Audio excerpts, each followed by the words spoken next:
Hi, in this session we will discuss another algorithm to find minimum spanning tree. Okay, so what is a minimum spanning tree?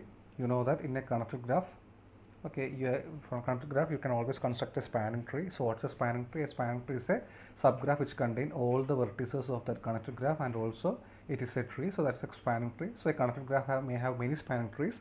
Suppose your connected graph is weighted, that means suppose each edge is carrying a weight, you will be interested in finding a spanning tree which has minimum weight or minimum overall cost. Okay, so we had already discussed one algorithm in the previous session called Kruskal's algorithm, which helped you to find the spanning tree. Okay, so today we are going to discuss another algorithm called Prim's algorithm, which will help you to find spanning tree. So that's another approach we are going to use there. Okay, so what was the approach which we used in Kruskal's algorithm? So in that thing, what you do is you actually first in the first step you actually deleted all the nodes and all the loops and also the parallel edges. Okay, so you deleted all the loops, and out of the two parallel edges you will delete the one with higher cost. Then you will arrange the edges in their increasing order. Then you will start from the minimum cost edge, then move to the next minimum cost edge, like that you will proceed. So that was the method adopted in the case of Kruskal's algorithm. Okay, so in the Prim's algorithm, what I will do is that you can start with any vertex. You can start the algorithm with any vertex you please. Suppose you are starting with v1. So what you will do is that I will look at all the edges which are incident on v1. Okay, so I look at all the edges which are incident on v1.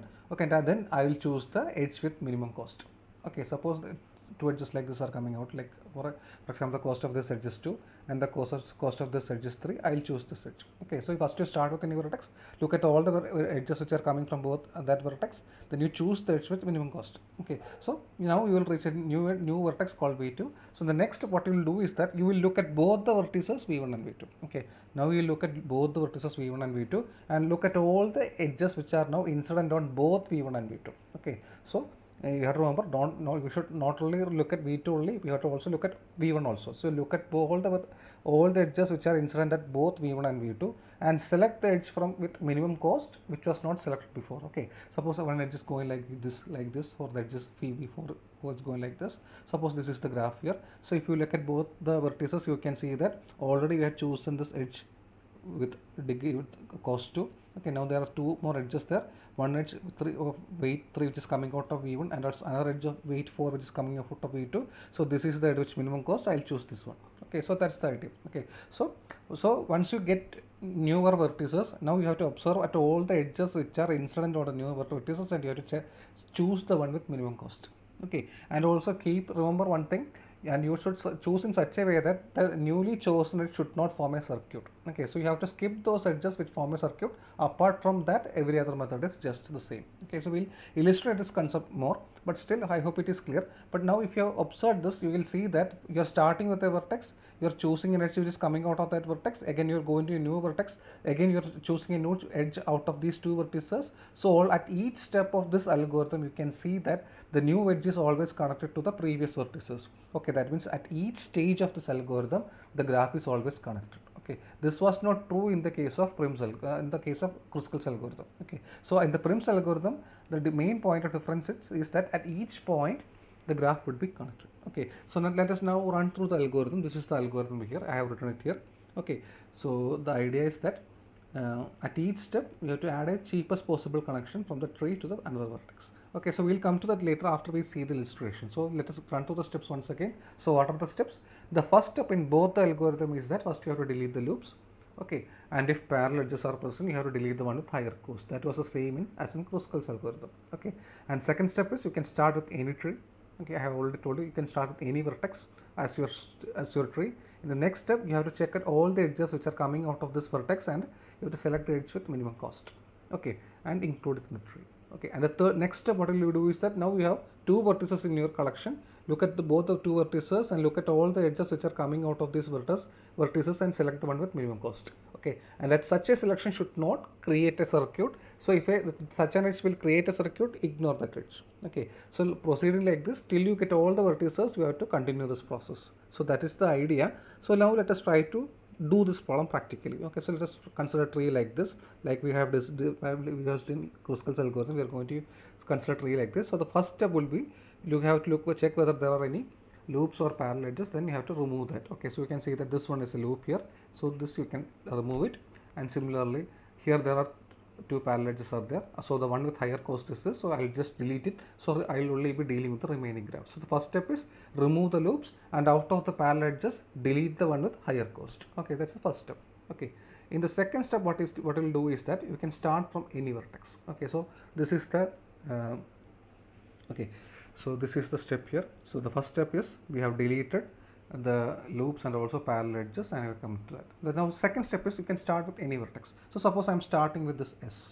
Okay, suppose let me start with S. Okay, so the order of the vertex is immaterial, because and ultimately in the spanning tree it should contain all the vertices. So you can select any vertex you please. Suppose I'm starting with this S. Okay, you can see the two edges are coming out of S, and both one has degree, one has cost 7, other has cost 8. Okay, so what I will do is that I'll choose the edge with minimum cost. Suppose I'm choosing this edge, so now my tree would have just SA. Okay, that's the first step. Okay, now if there are two edges having the same cost, you can choose anyone you like. That's up to you. Okay, suppose both these edges had cost 7, you can choose anyone you like. Okay, so that's the idea. So first you choose a arbitrary vertex, then you choose the edge with minimum cost which is coming out of that vertex. Okay, so now my tree has two vertices S and A. Okay, in the next step what I will do is that I will look at both the vertices S and A, and then I will choose the edge with minimum cost from both, which is coming from both these vertices. So whichever edges are coming now, which are not really selected, you can see that there is an edge of cost 8 coming out, there is an edge of cost 3 coming from A, and there is an edge of cost 6 coming from A. So there are three possibilities. There is an edge of cost 8 coming from S, there is an edge of cost 3 coming from A, there is an edge of cost 6 coming from A. Okay, so remember, you should not only look at A, you should also look at S also. Only then we will get the answer. Okay, so out of this I can see that this is the one with minimum cost. So I'll choose this edge now. So now I will have S, A and C in my graph. Okay, I hope it is clear. Now I will have S and C in my graph. Okay, this is the graph now. Okay, now what I will do now? Now in the next step, I will have to check the vertices S, A and C as well. Okay, you have to check all these, post the three vertices. Now look for the edges which are coming out. So which are edges are coming out which are not selected? One edge is actually this one 8. Okay, so one edge is this one 8 of cost 8. Another edge is this one of cost 6. Another one is this one of cost 4. Another one is this one of cost 3. Okay, so which one will you choose? You will choose the edge with minimum weight. Okay, so what is the edge here? So you can see that this is the edge with minimum weight. And remember, if it forms a circuit, don't choose that edge, choose another one. But this edge does not form a circuit, so it's no issue. So I can choose it, so I'll choose that edge. So now I have reached at D. Okay, so now my graph has three vertices. What are they? S, A, C and D. Okay, so now I hope you understand what's the next step. You will be looking at all the vertices again, S, A, C and D, and you will be trying to choose the edge with minimum cost there. So which all vertices are there now? Which all edges are there now? There is one edge 8 for me, which is coming from S. There is an edge of weight 4, which is coming from C. There is an edge of weight 6, which is coming from A. Again, there is an edge of weight 2, which is coming from D. There is an edge of 2, which is coming from D. Okay, so these are the possibilities. Other edges already we have chosen. So that's it. So which is the minimum one? You can see that there are two minimums are there. The one is BD, another one is DT. So we can choose any one. Suppose I am choosing this DT. Okay, you can also choose BD. So suppose I am choosing this DT.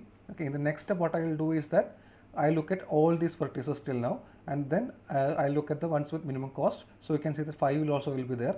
So I will be checking out which has the minimum cost. When I check, I can see that again BD has the minimum cost. Okay, so that's it. It doesn't form a circuit, so that is a selection. Okay, so ultimately when you do that, you will be getting this graph.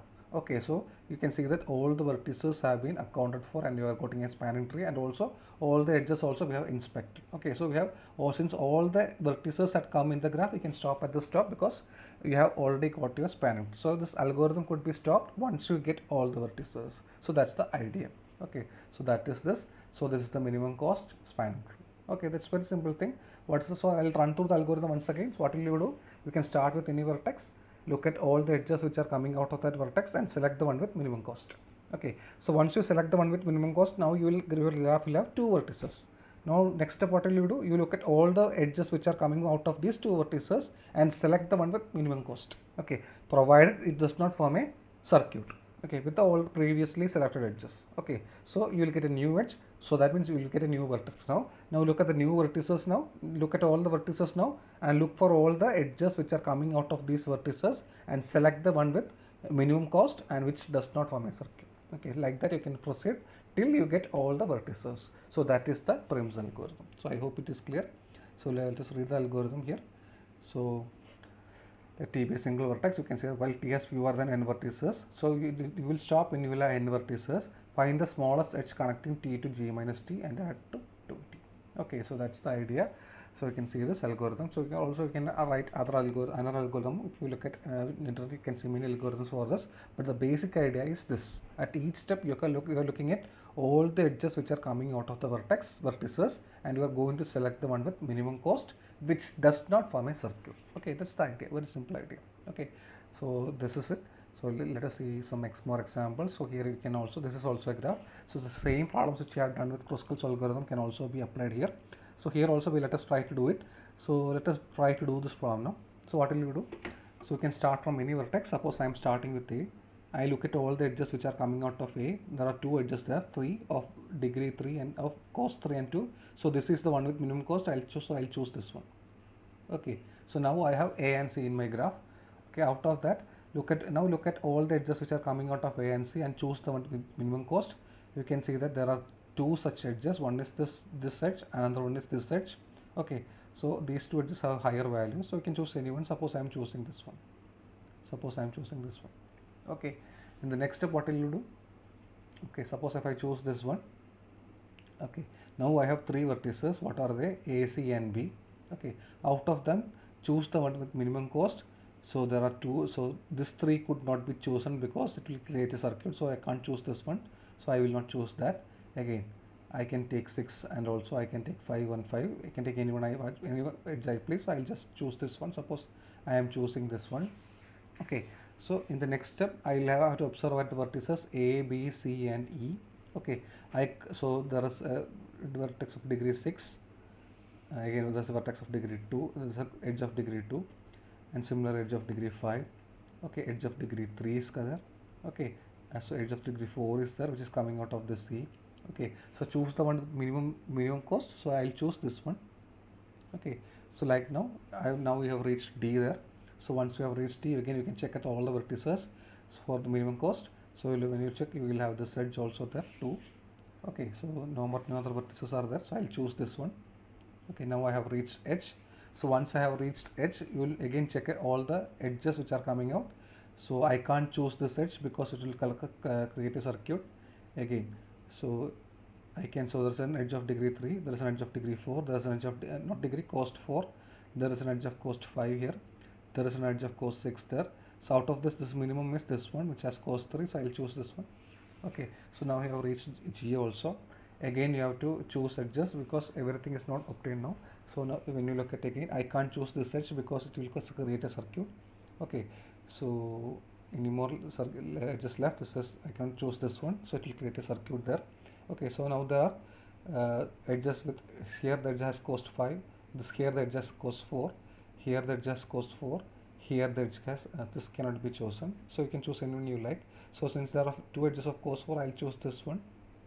Okay, so it does not form a circuit. Now all the vertices are got, so that is your spanning tree with minimum cost. Okay, in this graph there are also other minimum spanning trees, but the idea is that when you take the overall cost, the cost will be just the same. Okay, so because if I had chosen first of all here this edge first, I'll get another spanning tree, but ultimately the overall cost would be the same. So in this graph there are many minimal spanning trees, but the idea is that the total cost would be just the same. So here we will only be interested in those minimum spanning tree having the minimum cost. Okay, so this can have more than one minimum spanning tree, but they will have the same cost. Okay, so similarly you can try out these problems also. Okay, so that's it. So they can ask you to state a Prim's algorithm and use it to find the minimum spanning tree. Okay, so I hope it is clear. So we'll stop here. Okay, thank you.